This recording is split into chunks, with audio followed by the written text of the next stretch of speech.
I just think we should all take a moment and appreciate the fact that I have been doing this podcast on the Iliad for several weeks now, and this is going to be the very first time that I mention the movie Troy.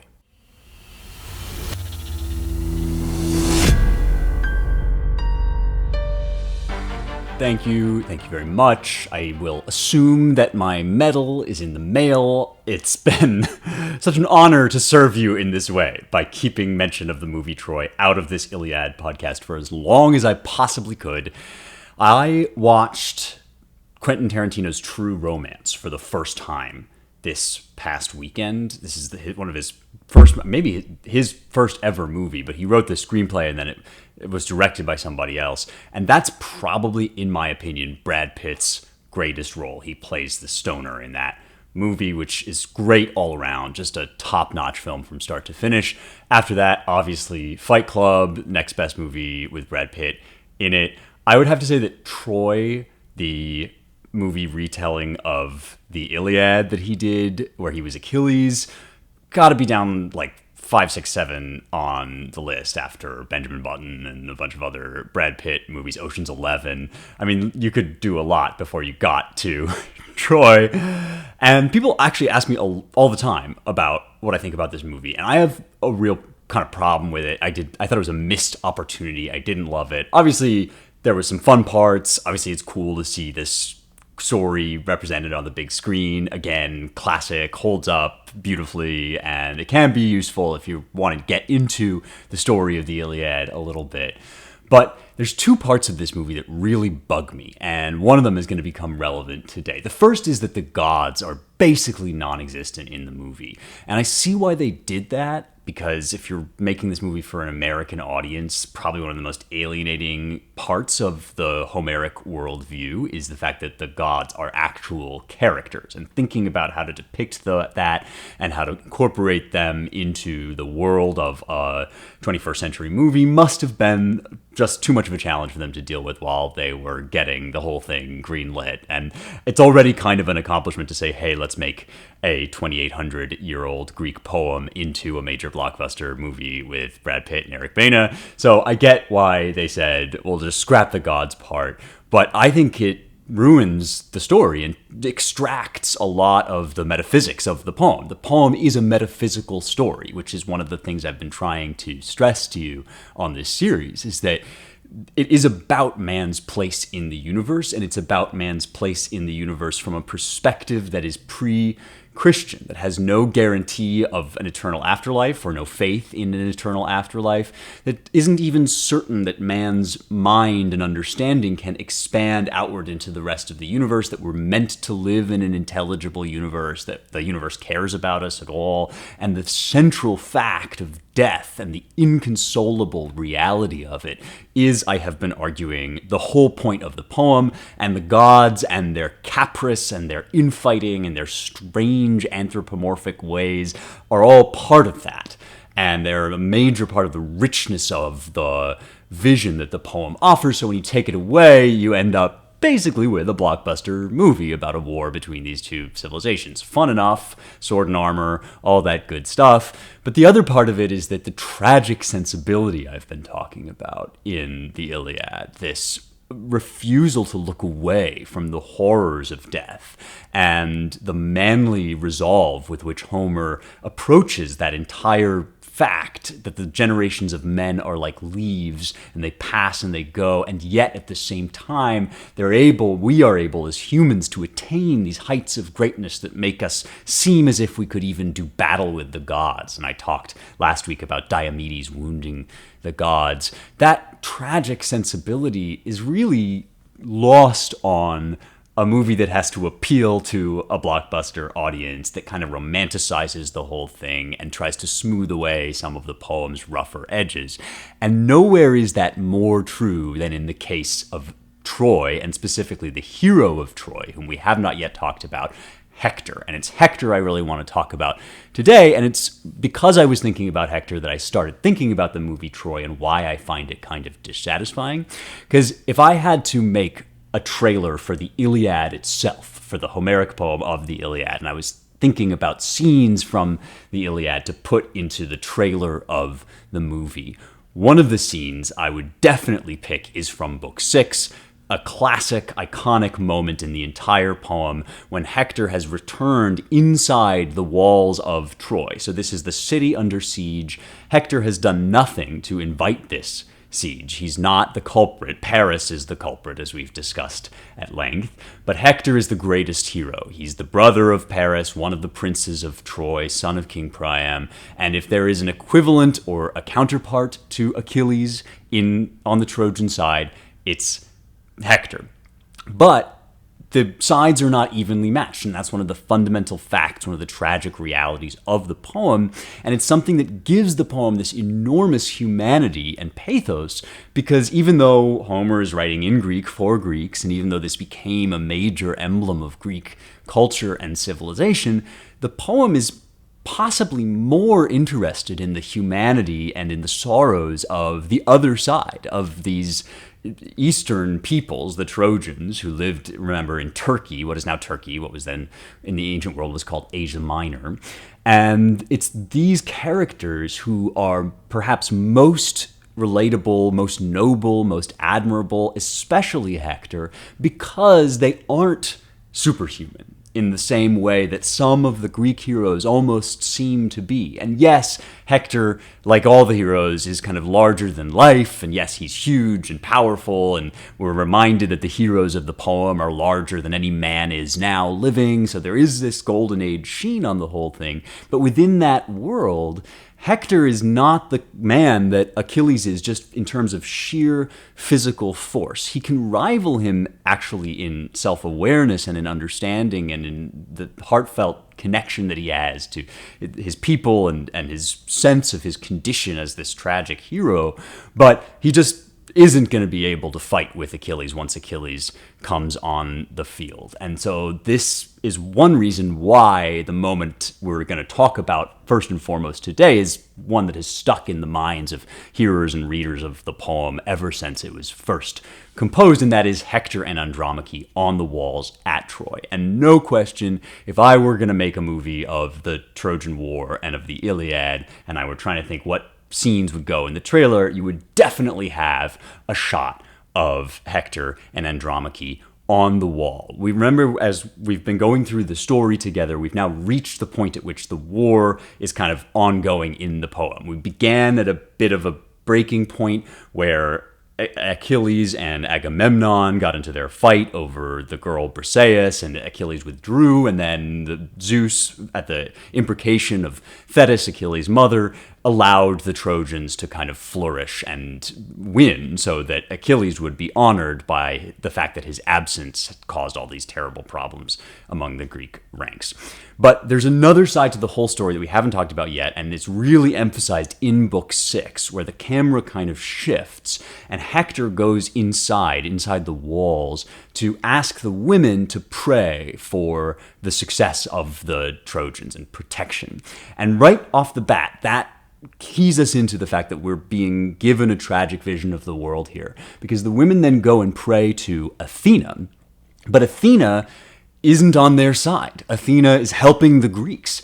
And so we have this reminder that the whole battle is taking place in the context of these blameless, in many cases, humans who are suffering from the motions of fate that are controlled by gods, who have desires and purposes and intentions that expand beyond the limited sphere of these human dramas.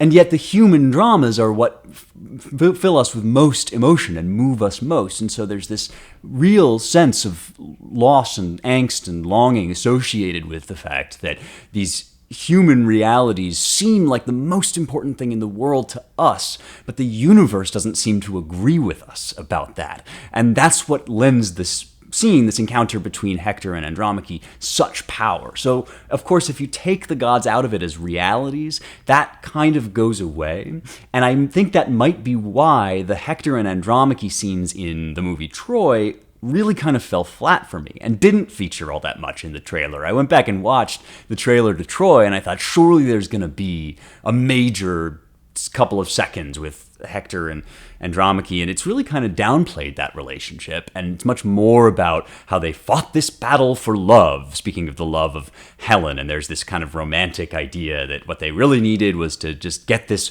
woman back because Paris loved her so much, but Menelaus also loved her so much, and it's not that that's not a dimension of the poem, that Helen's beauty isn't important and famous and major, but it's actually kind of secondary to some of the larger concerns that the poem seems to have, or it's really more of a pretext. It's the occasion of the poem, and the movie keeps doing that. It kind of takes away this cosmic question of fate and returns these characters to sort of be living in like a cinema blockbuster drama. And the scenes between Hector and Andromache, the major scene that I'm going to read to you now from Book 6, where they meet each other on the wall, is kind of the classic image of their relationship. In the movie, it gets spliced up into a bunch of different conversations, and there is a lot of hope that Andromache is going to escape. Hector basically tells her, this is kind of an invention of the movie, that she can get out and run away while Troy is falling, because otherwise she will be killed or widowed and sold into slavery, and their boy will be killed. And Hector says, and that will be worse than death for you. And that line from the movie is really the only part that they've extracted, along with a few other dimensions and other scenes, from this one scene in which Hector and Andromache meet on the walls of Troy, where Andromache is already contemplating what she knows is going to be the doom of her husband. She knows that her husband is going out to battle and he won't come back. And that certainty, which is kind of missing from the movie because there's not the same degree of reality to the prophecies and to the actions of the gods, that certainty is what makes this scene everything that it is. And basically what you have here is the male and the female response, the kind of archetypal male-female response to the hard realities of war and death. And when I say that, I don't mean that Hector is right and Andromache is wrong, or that the two of, he's this strong manly man and she's this weak woman, but they have these different orientations and these different emphases and perspectives on the situation. And even though both of them are heartbreakingly real and Hector gives each its full due, ultimately it's going to have to be Hector's perspective that wins out, because the war is ongoing and there's nothing that either of them can do to unmake the situation, which includes the prophecy that Troy is doomed to fall. Remember, we talked about how Paris was sort of foretold as this destroyer of Troy, with his fate kind of set in stone if he were to survive. And since he was one of these princes abandoned at birth, it's now locked in that Troy is basically doomed to fall. Hector can just barely acknowledge that. He occasionally talks about it to Andromache in his deepest moments of vulnerability. Andromache is searching desperately for a way out of this. Andromache perhaps has the worst part between the two of them, the worst suffering, which is one of the poem's great insights that's going to get picked up by the tragedians later on. The role, the status of women in this society that has to be defended effectively by physical combat, by military vigor, that's constantly under threat of conquest and powers always warring against each other, that the women have, in some sense, the clearest vision of the horror of that, because they are the direct sufferers of it. And this is one of the major themes of Book 6 that we got to wrap our heads around, because it's so easy to fall into this trap, this modern idea that these ancient poems and the dead old white men or the dead old men or whatever didn't have any empathy, essentially, that these are chauvinist poems, or in the later works of the Greeks, it was all about defining yourself against the other. And Edward Said, of course, is the major scholar who has written about this endlessly and instilled in us the kind of drumbeat of the idea that there's this chauvinism built into, if not Homer, then the later uses of Homer and the tragedians and the historians and so on and so forth. All of that is basically nonsense. In fact, almost the opposite of that is true. What's closer to the truth is that Western civilization, and especially, I think, in its Greek roots, Western civilization has been, in some sense, defined by its effort at universalism, its attempt to look outside of the cultural barriers and boundaries that we are all born into, and to find some common store of humanity that would allow for a degree of empathy and understanding that would humanize the enemy and would see the world as a whole, so that even though we have to participate in battles, and even though it's necessary for nations to fight wars, it's also possible, even for the participants in those wars, to see their way out into a larger picture and view the world from the kind of full scope of its reality, which includes the humanity of those who are suffering, which includes understanding the perspective of somebody like Andromache, even though she can't have what she wants, which is for Hector to stay home with her. And I think that's kind of amazing, actually, and heartbreakingly beautiful. It's again going to get picked up in the tragedians with Aeschylus' Persians, which is not about the Trojan War, but about the Persian Wars. And it's told from the point of view of the Persians after their great defeat, their sorrow, their suffering, the loss that they experience.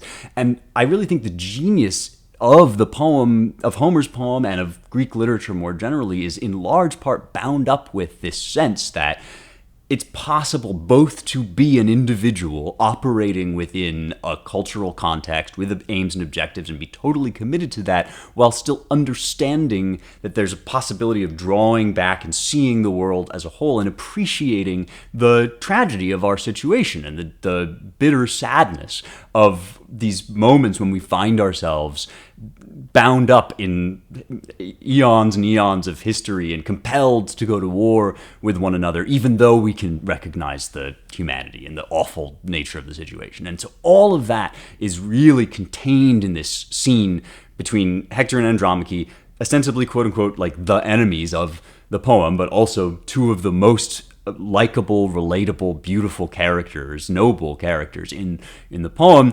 And even within that dyad, within their exchange, there's this great empathy for the weaker of the two, who is going to have to suffer the consequences of Hector's valor, even though Hector's valor is what makes the world go round. It has to take center stage here because the central fact that only Hector can really take into account is that Troy is going to fall. And so all of the things that Andromache is trying to avoid are bound to happen. And the question is what to do about that, whether to die in despair or to face with a kind of almost suicidal devotion to honor, whether to face your death like a man.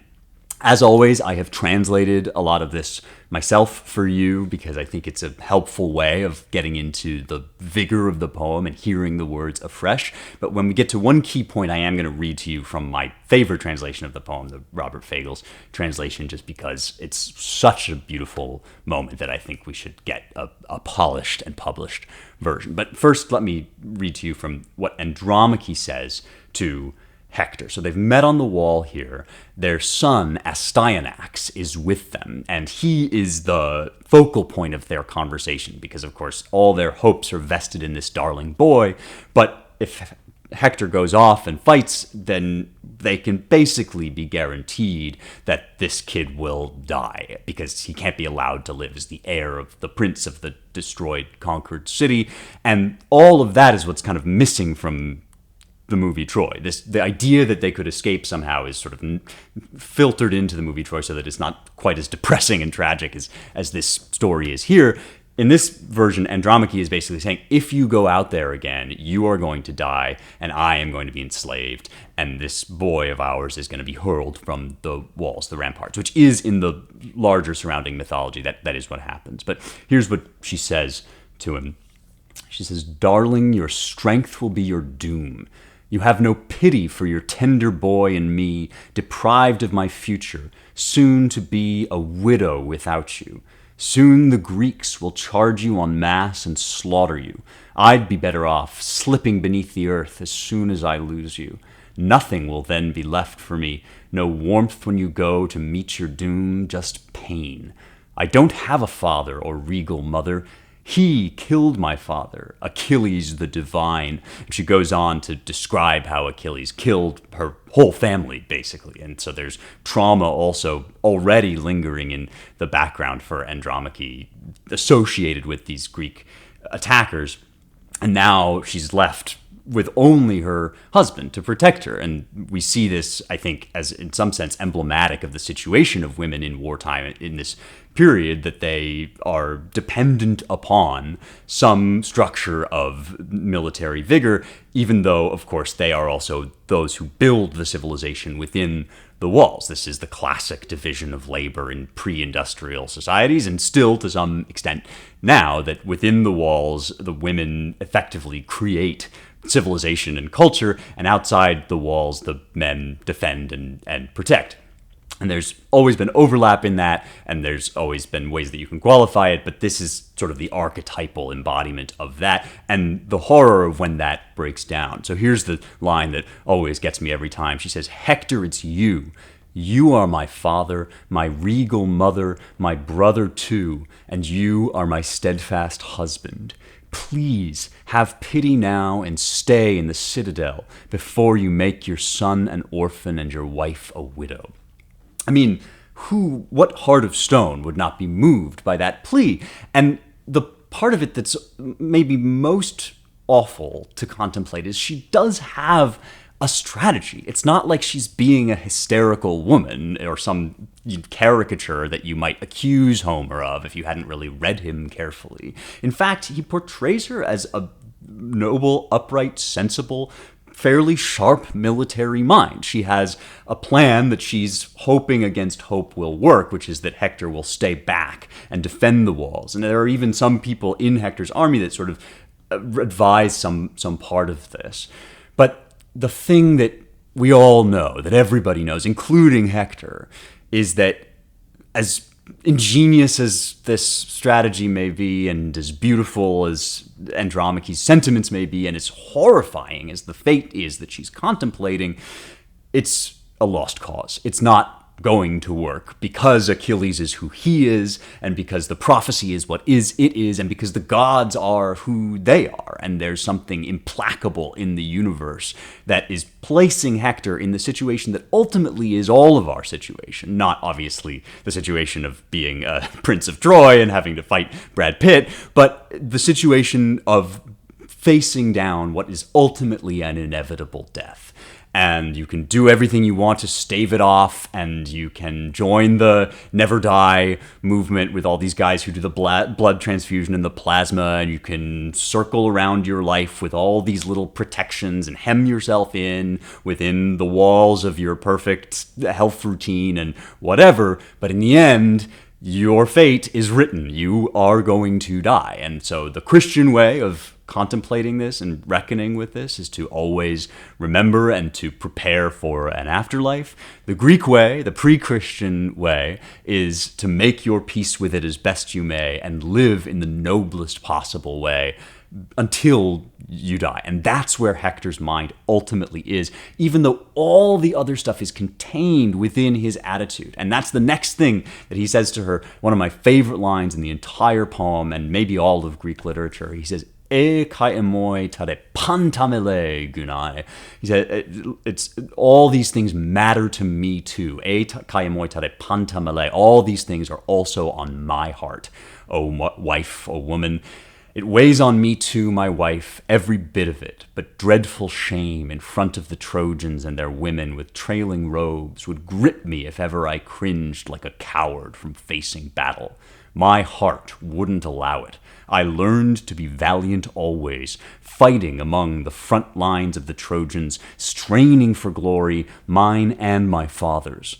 But this I know well in my heart and my soul, there will come a day when our sacred Troy is obliterated, and King Priam and Priam's people well armed with their ashwood spears."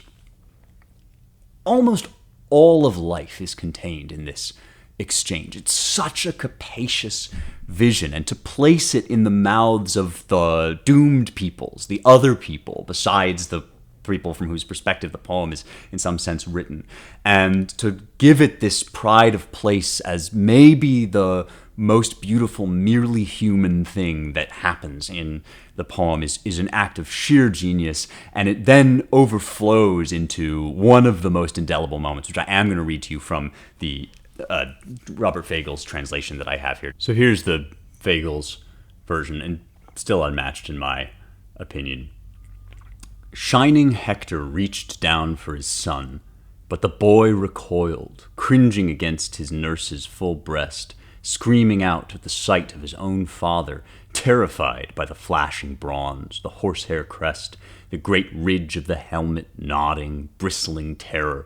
So it struck his eyes. And his loving father laughed, his mother laughed as well, and glorious Hector, quickly lifting the helmet from his head, set it down on the ground, fiery in the sunlight, and raising his son, he kissed him, tossed him in his arms, lifting a prayer to Zeus and the other deathless gods. The sheer humanity of that moment, that they both laugh. There's still joy for them in their son, even as they know that he's probably doomed. And the terror, the real terror of a boy who hasn't yet been introduced to this awful world that they're living in, and yet the affection that the warrior has for him, that's willing to show his tender side, take the armor off. I'm reminded every time I read this scene of those videos of soldiers coming home to their children from the American wars, and just the overflowing joy, even in the context of, in many cases, profound tragedy. Here's the prayer that Hector prays. Zeus, all you immortals, grant this boy, my son, may he be like me, first in glory among the Trojans, strong and brave like me, and rule all Troy in power. And one day let them say, he is a better man than his father, when he comes home from battle, bearing the bloody gear of the mortal enemy he has killed in war, a joy to his mother's heart. Oh, it just gets me every time. The fact that he still prays this when he's basically just said this is never going to happen. And the hope against hope, which is really what I would call it in this poem's tenderest moments, that even though the realities of the universe as seen from the merely human perspective are what they are, and even for all that what Nietzsche would call Greek pessimism, all that acknowledgement of the pitilessness of the universe so far as we can see it, Homer doesn't actually leave it at that. He doesn't end with despair. He ends with an insistence, a kind of wild affirmation of life, even in the face of it, and the possibility, even when you know that things are doomed, the longing for a better kind of life, the insistence on humanity, even in the teeth of death, and the prayer that you kind of know can't be answered. And for Christians who look at this poem and read it as, in some essential sense, pre-Christian, what you do have here is humanity reaching out for an answer from the universe that rounds it off and makes sense of it beyond the world as we see it from our limited perspective. And this is why when, for example, my dad and I have been talking about this at the New Jerusalem, and I'll link to some of those pieces in the comments on this episode, that the Christian claim about the crucifixion and the incarnation, that God did finally reach in and confirm that there is a logic and an order beyond the limits of what we can see that makes sense of all of this. That was an answer to this moment and all the other moments like it in this poem, where the humans of Homer's Iliad reach out in prayer for something better than they can see. And Homer doesn't indulge in any fantasies that is currently present to his eyes. He doesn't rescue Hector or even rescue Achilles from his early death, but he also doesn't deny the hope and the consistency of that hope, the insistence on it in every circumstance.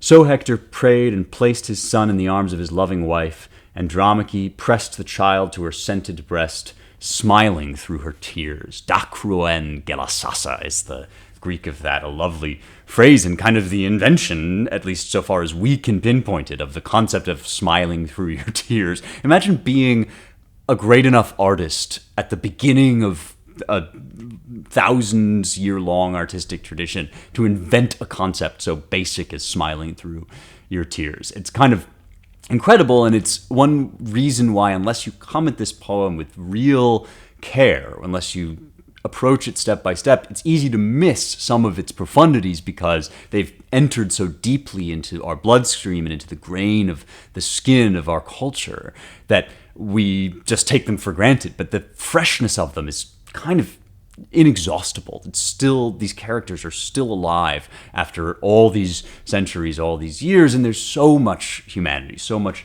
empathy in them.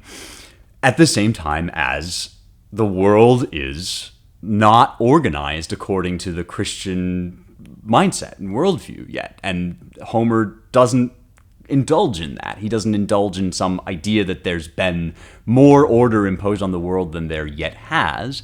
So I want to read now from another section also about the Trojan side of things, just as a kind of complement to this famous Hector and Andromache scene. And that's the death of Sarpedon. Because what's amazing about this scene, and it was painted and discussed in antiquity and was an equally, if not the same level of iconic scene from the Iliad, it was similarly a major scene and a moment for discussion throughout the ages.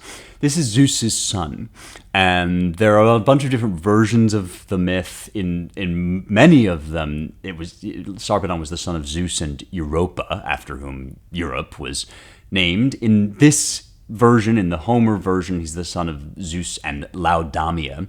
But the main point is he's the son of Zeus, and Zeus, we've talked about before, is the king of the gods, which gives him kind of a dual role in the poem, which is indicated or hinted at already in the 5th line, that famous section that I read to you, Dios de teleia tobule, the plan of Zeus was working toward its end. And the plan of Zeus has this double-edged nature, because on the one hand, Zeus is just a god among gods. He's the one who has asserted his kingship. He's taken power by force. He wasn't born into power. In fact, he was born to a father that wanted to eat him, that wanted to destroy him. But he's staged an uprising and asserted his dominance over the universe, and he's got his own intentions and his own will, his particular care, his attachments to different mortals and cities, just like all the other gods that he rules over, but he gets to make the final call. And in that sense, the Dios Boule is subjective in the sense of it's a plan that one mind has. Even if that mind is larger and more infinite and capacious than any human mind, it's also not the ultimate mind that is above or over all other minds, because there are other minds like Athena and Hera and all the other gods, and not to mention the Titans, that have power to some extent within the universe of the poem as well. But, and this is the central issue of polytheism, not limited to Greek mythology, is also very much alive in the Babylonian myths and the Assyrian legends and all the Mesopotamian cultures that we have evidence from as well. If, in fact, it's true that there are multiple powers competing, maybe ruling or lording over certain domains, regions of nature, then there is not necessarily an absolute logic and structure to nature. And this is a way of getting at this sense on the part of the Greeks that the human idea of unitary, universal logic is kind of threatened by a universe that seems capricious, that seems dominated by competing forces. And so we always want to believe that the God we worship is the head honcho supreme, and there's no chance, zero possibility that his will ever be overthrown. And this is where even polytheistic cultures always end up starting to gesture or yearn towards some more abstract idea, conception of fate or logos or the hard-coded reason that threads through creation and dominates it. And the Stoics will eventually move toward a kind of monotheism. This is much later than Homer, but they'll eventually kind of nudge their way toward this very generalized idea of divinity or mind or godhead that organizes the entire universe. And all these other gods are maybe even just different names for that one godhead. There's also the suggestion of that in the Iliad, and that's the other possible nature of Zeus, that he's the personification or the embodiment of Isa, or fate, or the arbiter of fate, the one who executes and carries out the absolute decrees that cannot be contravened of how the world works and how things are supposed to go. And maybe the Dios Boule is something far more set in stone than just the intentions of one strong man who has asserted his will by force over the world. Maybe it's something baked into the structure of reality. And that problem, that issue, which is a source of great anxiety, comes to a head in the death of Sarpedon. Because if you think about it, we kind of want both things. We want a personal god that is like us in some way, and in the sense of having an intention and having consciousness and having a will that can at least be known partially, and therefore could be prayed to or reasoned with or encountered. But we also want a universe that is implacably logical, that doesn't just randomly up and change its laws on us because some other god has now mounted and descended the throne. And the crisis of gods competing is kind of mirrored in the crisis of nations competing. This happens a lot in the Babylonian and Assyrian texts, that one nation will seem dominant and then their personal god will look like the king of gods, but then some other god will come up and the Assyrians will beat the Babylonians, and now suddenly everything you thought was certain has collapsed and the universe starts to look random and capricious again. And so we also, in addition to wanting a personal god with our attachments and with somebody that we can talk to who has a will, we also want somebody that's never going to change his mind or be overthrown. And that would be the Isa or the fate or the plan of Zeus in the second larger, more abstract or stoic sense. And that's why the death of Sarpedon is such a philosophically fascinating episode, at the same time as it is also a heartbreaking episode that sort of dramatizes these problems of human nature in the face of a caring or uncaring, we're not quite sure, universe. What's happened here is that Patroclus has gone into battle, and we're really going to cover that part of the poem next week. I'm going to talk more about that next week and why Patroclus, who is Achilles' companion, goes into battle, and that's going to lead us into the end and the conclusion of the poem. But Patroclus, for now, all you need to know is he's in beast mode. He's on a rampage. He's utterly dominating, and this is his Aristeia, essentially. I talked last week about Diomedes' Aristeia, which is the moment of excellence for these warriors when they are kind of touched, in some sense, by the gods and given this moment of great glory on the battlefield. This is Patroclus, and he is now encountering Sarpedon, and we discovered that it is Sarpedon's fate, his destiny, to die at the hands of Patroclus. This makes Zeus miserable. It breaks his heart. And it's one of those moments where, even though we've had all this sense that the gods are greater than humanity and inscrutable in some ways, and their intentions are beyond our comprehension, they're also somehow intimately human, and they have personal attachments, and this is one of them. And here's what Zeus says. He says, "Oh, how I sorrow to think that Sarpedon, beloved to me above all other men, is fated to be overpowered and killed by Patroclus, son of Menoetias. Now my heart splits in two, and my thoughts push in two directions. Either I snatch him alive from the heat of the tear-streaked battle and set him in wealthy Lycia, or else I lay him low at the hands of Menoetiades." And that's just a patronymic meaning son of Menoetias. So that's Patroclus.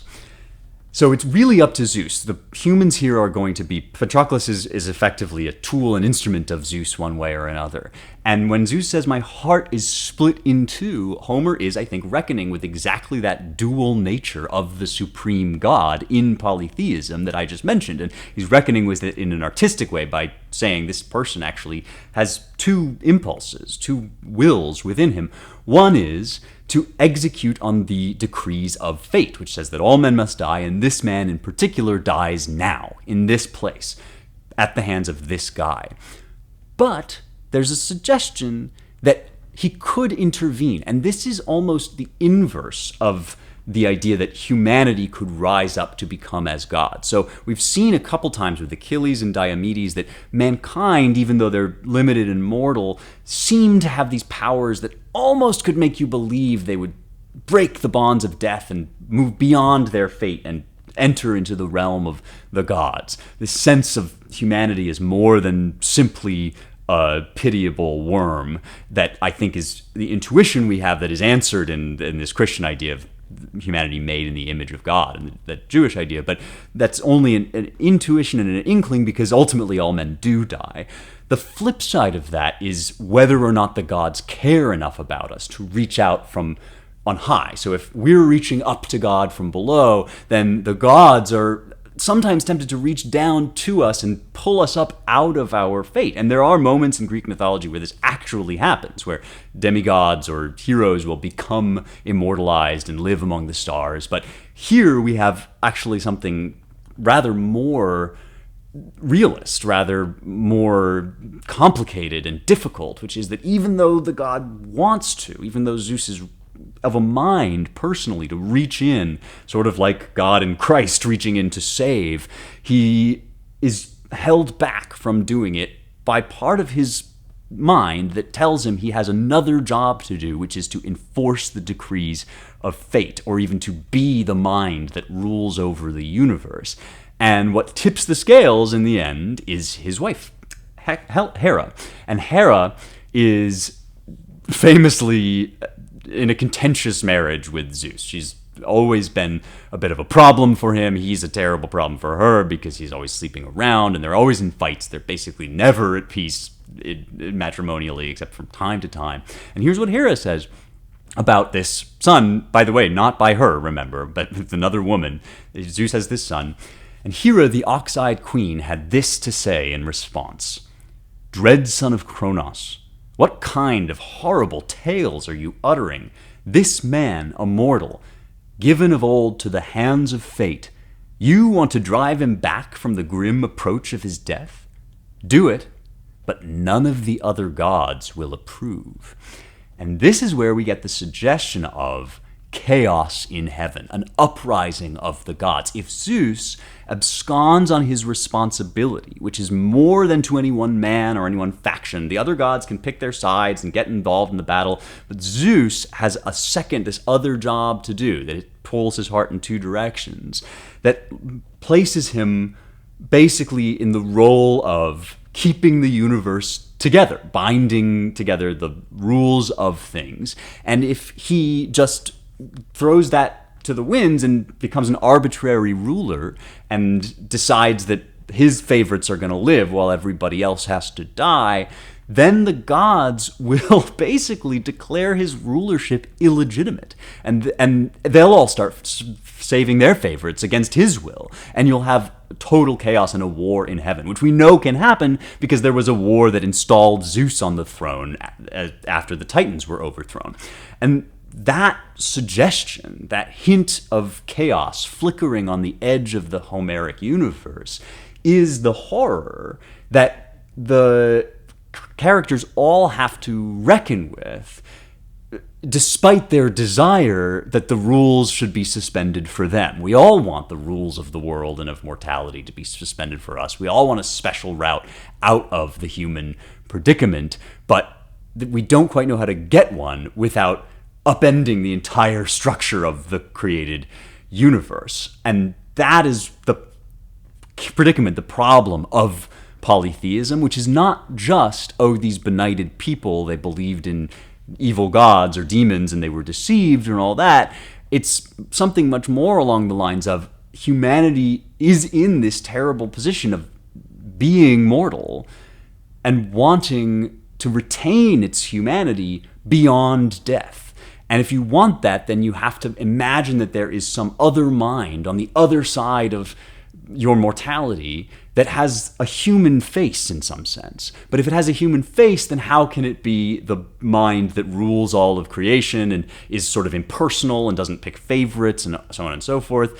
And again, whether or not you choose to believe in Christianity, that is the Christian claim of the incarnation and why it's so significant and why it claims to resolve problems that have haunted humanity in even its greatest moments, such as, for instance, the composition of the Homeric poems, is because it effectively says, yes, at an eternal level, the impartial cosmic ruler whose decrees are irrefutable, has chosen also to be a human with a face that we can talk to and encounter, and who has taken our death upon himself and allowed us a route out of our human reality. That's not the world that Homer lives in, and so he just gives it to us as this ever-present quandary or conundrum on the edge of reality, without ever resolving it or suggesting that he has an answer. But that's what gives the poem its narrative drive, its emotional force, its pathos, and it's almost always in the suffering one. It's almost always in the one who dies, the woman who will be enslaved, the prince who must go to his doom, that we see the full picture of Homer reaching as far as he can outside of his limited perspective to give us the world as it looks to a human being trapped in the jaws of death. Man, I love this poem. Obviously, these are some of the great scenes in it that we're covering now. Next week, we're going to turn our attention basically to the end of the poem. Next week will be the last week that we talk about the Iliad, because we got to get onto the Odyssey so that we can get onto the movie that's coming out, which hopefully will be better than Troy, which hopefully I will like more than Troy, starring Ralph Fiennes, about the return of Odysseus back home. So that's what we'll do next time, but for now, let me take a mailbag question. Mailbag questions come to me via Substack, almost exclusively now via Substack, actually. There are some people who tweet them at me still, and every now and then I'll pick one up from the cesspit that is X. I know that there are lots of awesome people out there who follow me there, and I love to engage with you. I don't so much, I confess, love to constantly be scrolling on X, and so Substack is the place where I've taken my larger and longer thoughts to sort of have a little bit more space to commune with you guys. And I would really love if you join me there. It's rejoiceevermore.substack.com. And when you sign up and subscribe, you get a weekly newsletter from me every Friday. I write an essay about something that's on my mind, something that's going on that relates to these larger themes of Western history. And if you'd like to pay to support me, which I'm deeply grateful for and thoroughly appreciate, then you can get some extra stuff, like I make an audiobook of Paradise Lost, and there's a commentary on Paul's letter to the Romans, and so on and so forth. But any subscriber can DM me or just respond to my emails and send me an email with a question that you have about any of this stuff. And this week, I've got a very interesting question from, what's her name? Her name is Mel, who sent me a bunch of questions. And Mel, I am interested in all of these questions, but in particular, I wanted to answer this one because it speaks to some of the stuff that I've been dealing with in this poem and in the Iliad more generally. I've been enjoying the recent episodes, says Mel, on the Iliad and Achilles. Listening to them, along with going back and watching the classic Disney movies, Cinderella, Snow White, Sleeping Beauty, etc., has got me thinking about how much storytelling has changed over time.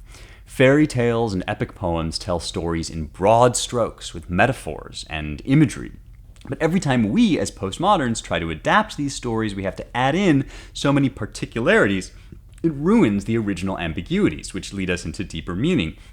Are we totally cut off from the great stories of the past because we can't think this way? Which ideas have led us down this path of total literalism? How do we turn it around and train our brains to think abstractly again?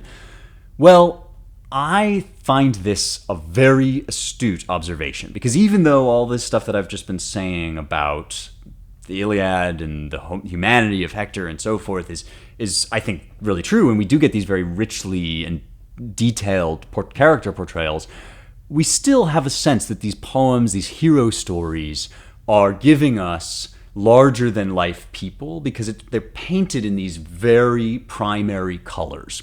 And by that I mean the prince is the prince, and the hero is the hero, and the complexities of their character are all set against the archetype that they live within. And it's the fact that Achilles is kind of the god-favored hero, while also being the doubting nihilist and the cynic, that gives him some of his flavor. But he's not exactly a person that you have met in the sense of not fitting into any archetype at all. He does fit into some recognizable archetypes, and some of the great stories, like the fairy tales that are retold in the Disney movies, also have this quality of existing in a world of templates. And that sounds like a criticism, but that's only because of this shift in the modern era that Mel is talking about. toward always wanting everything to be as hyper-realist as possible, in particular and human. And you can see the problems this creates by looking at the modern remakes of the Disney movies, which they're now re-releasing, God knows why, I assume because they need moneymakers. They're remaking all the classic movies in live action or CGI, this much more granular detail. So The Lion King was done in CGI, Snow White is being done in live action plus CGI, and there's a bunch of different ones.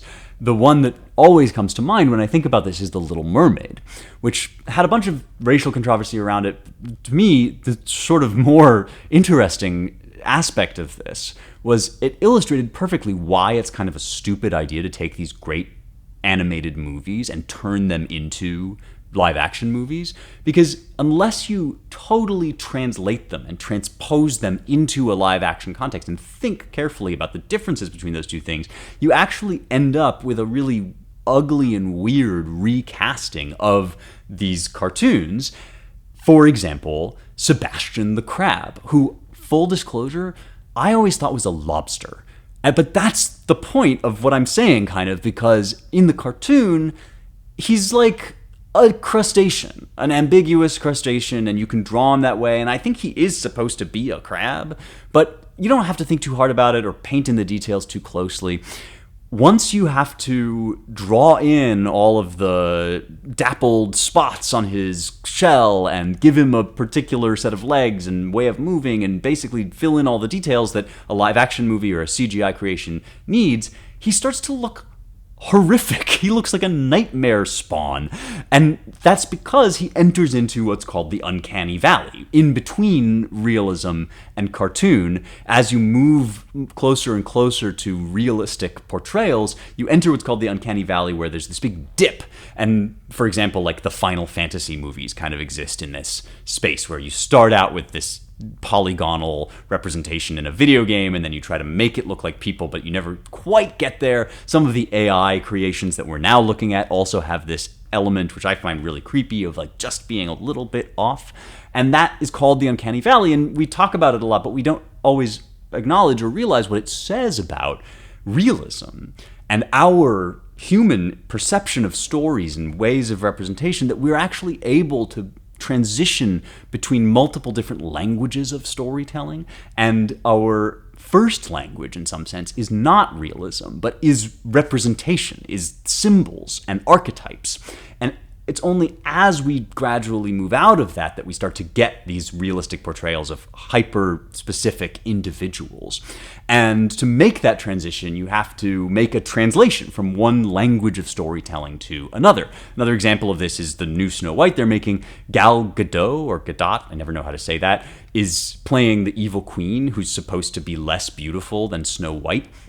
But Snow White is sort of less beautiful than the evil queen. And in a cartoon, you can just make them beautiful coded, young and old coded, without getting really specific about who happens to actually be more attractive. Whereas when you have real people, there's a comparison, a detailed comparison you can make about the attractiveness. And you lose some of that gauzy sense that the cartoon has.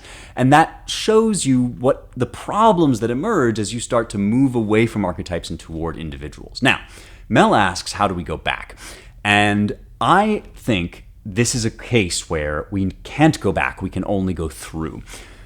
The problems of individualism in art, I think, arise for us at the advent of the modern era, which is the advent of the birth of the individual. And you can see it happen in, for example, the Arthurian legends, which are told again and again in all these different ways and begin with these kind of stock characters, but then get fleshed out and filled in into these particular individuals. But the minute they become particular individuals, they stop quite fitting into the narratives that the Arthurian legends are supposed to tell. These stories of the king who does the thing and then he beats the quest and all that.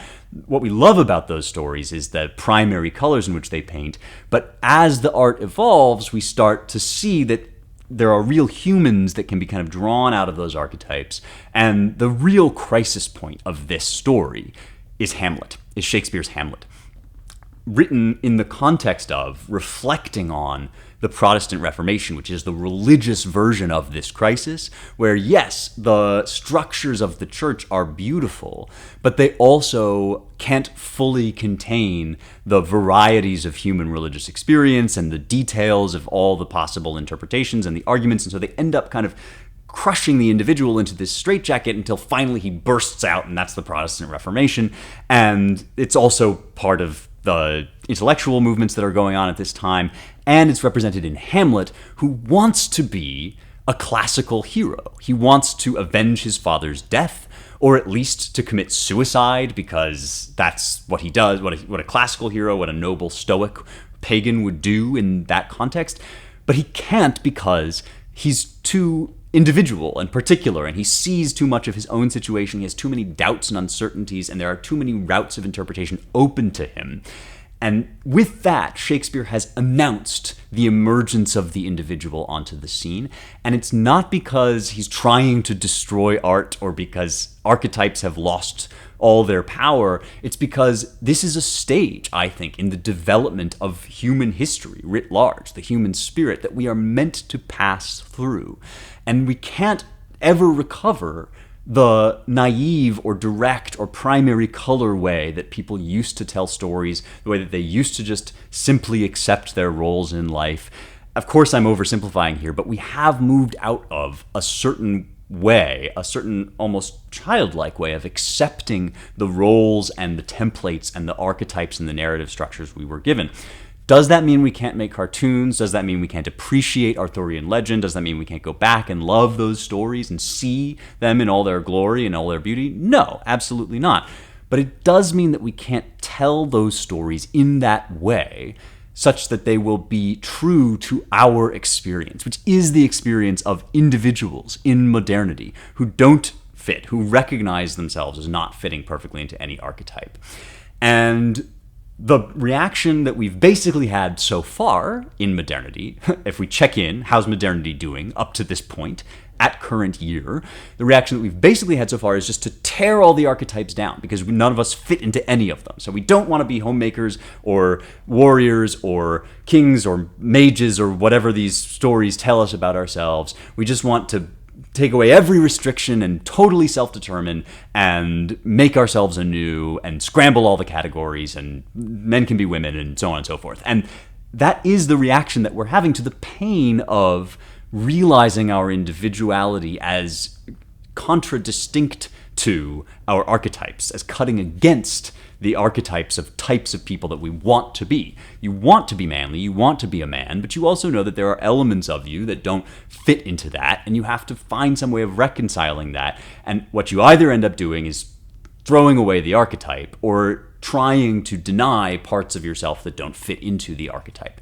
And the task of an integrated individual, and also the task of good storytelling in the modern era, is to live into the archetype so that your individuality, your humanity, is gradually shaped and organized in such a way as to authentically still be you, but pointed toward that North Star of the archetype, informed by the stories of old, informed by the legends, but telling them in the particularities of today. And I think there are authors who do this. For example, I would suggest that Raymond Chandler, the great mystery novelist, is writing all about that, how a scrappy, rough detective on the mean streets can live up to the Arthurian legends and the knights. And we have been working out, there's a tradition in modernity of working out how to do that, but it's a tradition of going through and forward, not out and back. I think, for my money, that's how we're going to have to resolve all of these problems, and we're still ongoing. You know, the solutions of postmodernity, the cynicism, the irony, the deconstructionism, the breakdown of categories, all of that has proven a total dead end. And now the revival that has to come, I think, is going to be about restoring the archetypes, but in the modern world, in a world that includes individuals and technology. And there are artists who work on doing that, but that's the task that is ahead of us. So it's still in progress, and it's going, I think, to be in progress for some time. That's the task that we have inherited as part of the human story. The only way back to Eden is forward. There's a flaming sword, an angel with a flaming sword, guarding the entrance. So we can't turn backward and go back to our childhood, even though it was good and blessed and beautiful. But the meaning of that story is that time now, since the fall, only moves in one direction. It does move toward redemption, but it's a redemption that looks like a recreation in new and human terms of what was once perfect and pure. It's not like the man who is born blind gets cured by Jesus, and then the history of his blindness evaporates and disappears. It's not like Jesus has resurrected and his wounds go away. He still has them in his resurrected body, and that history informs the recovery of the original wholeness. It's a new and different version of that. And I think a greater and a bigger and a grander story, but a much more painful one and a more difficult one that does involve moving through these periods of history when it seems as if our path forward is uncertain. And the thing to do in that moment is to try as best you can to find out how your individuality, your particular flaws and foibles, but also your greatness and your potential and your gifts and your talents, how those relate to the ideals of the characters and the archetypes that you most aspire to, the manly heroism or the womanly grace that you aspire to. How do all the parts of you get translated into versions of those archetypes? Because if you simply ignore that question and try to live out some cookie cutter archetype of the hero or the warrior or the mother or whatever, it won't really be you. And if you just try to be you in some purely authentic way, you're going to end up just totally lost and wandering about like so many of the poor children of modernity. That's our task. I hope that helps, Mel, and I'm eager to know what you guys think of these ideas, as always. So do write into me at rejoiceevermore.substack.com. In the description of the show, you will find a bunch of stuff, including a link to my book, Light of the Mind, Light of the World, Illuminating Science Through Faith. You will also find my Substack with my dad, Andrew Clavin, The New Jerusalem. So all of that and more, I hope you will check out. I hope you will write into me with your mailbag questions, share the show, rate it 5 stars, all that good stuff. And I will see you next time for more truth, beauty, and the stuff that matters.